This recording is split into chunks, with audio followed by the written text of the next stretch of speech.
Switzerland ভিত্তিক বিনিয়োগকারী প্রতিষ্ঠান ICB financial group holdings AG এবার বাংলাদেশ ব্যাংকের বিরুদ্ধে আন্তর্জাতিক আইনে ব্যবস্থা নেওয়ার হুমকি দিয়েছে।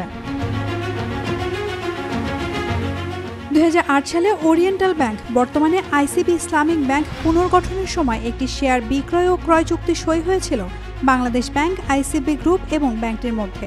সেই চুক্তির গুরুত্বপূর্ণ শর্ত লঙ্ঘন এবং বিনিয়োগ সুরক্ষায় ব্যর্থতার অভিযোগ তুলে কেন্দ্রীয় ব্যাংকে চিঠি দিয়েছে আইসিবি।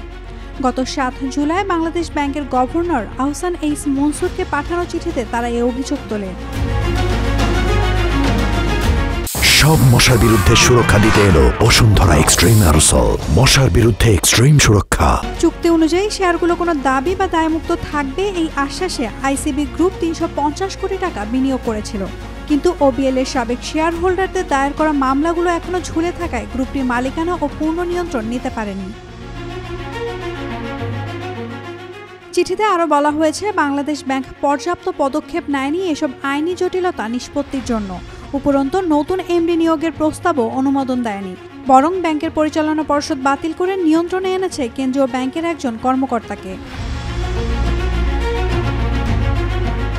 আইসিবি জানায়, এমন অনিশ্চিত ও অনিরাপদ পরিবেশে নতুন বিনিয়োগে আগ্রহ দেখাচ্ছে না কেউ। চলমান আদালতের নিষেধাজ্ঞাও নতুন অংশীদারদের নিরুৎসাহিত করছে। বিনিয়োগকারীর এই হুমকি ও অভিযোগের প্রেক্ষিতে বাংলাদেশ ব্যাংক এখনও কোনো আনুষ্ঠানিক প্রতিক্রিয়া জানায়নি। তবে এই ঘটনা দেশের আর্থিক খাতে বিদেশি বিনিয়োগের ওপর বড় প্রভাব ফেলতে পারে বলে মনে করছেন বিশ্লেষকরা। নাওমি নাসরিন, ডেইলি সান।